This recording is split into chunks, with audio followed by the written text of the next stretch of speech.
1 Samuel chapter 6. After the sacred chest had been in Philistia for 7 months, the Philistines called in their priests and fortune-tellers and asked, "What should we do with this sacred chest? Tell us how to send it back where it belongs." "Don't send it back without a gift," the priests and fortune-tellers answered. "Send along something to Israel's God to make up for taking the chest in the first place. Then you will be healed, and you will find out why the Lord is causing you so much trouble."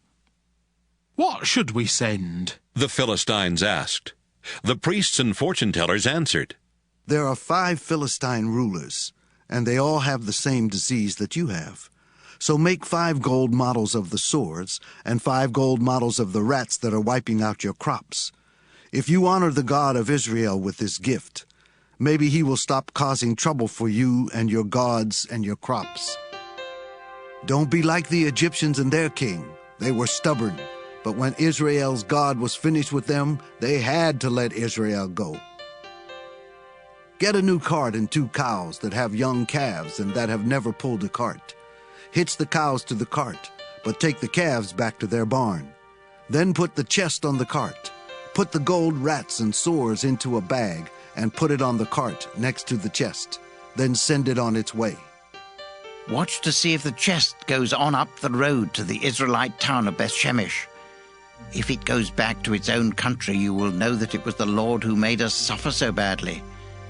But if the chest doesn't go back to its own country, then the Lord had nothing to do with the disease that hit us.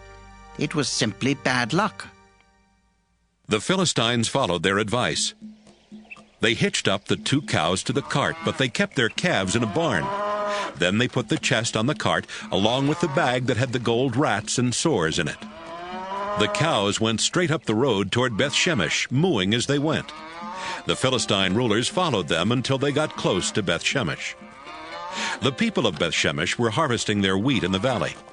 When they looked up and saw the chest, they were so happy that they stopped working and started celebrating. The cows left the road and pulled the cart into a field that belonged to Joshua from Bethshemesh, and they stopped beside a huge rock.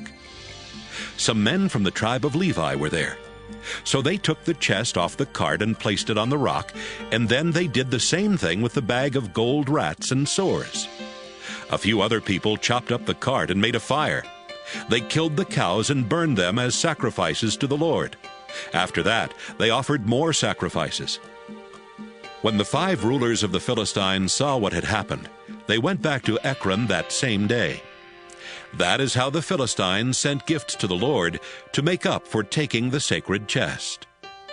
They sent 5 gold sores, 1 each for their towns of Ashdod, Gaza, Ashkelon, Gath, and Ekron. They also sent 1 gold rat for each walled town and for every village that the 5 Philistine rulers controlled. The huge stone where the Levites set the chest is still there in Joshua's field as a reminder of what happened. Some of the men of Bethshemesh looked inside the sacred chest, and the Lord God killed 70 of them. This made the people of Bethshemesh very sad, and they started saying, "No other God is like the Lord. Who can go near him and still live? We'll have to send the chest away from here, but where can we send it?" They sent messengers to tell the people of Kiriath-Jearim, "The Philistines have sent back the sacred chest.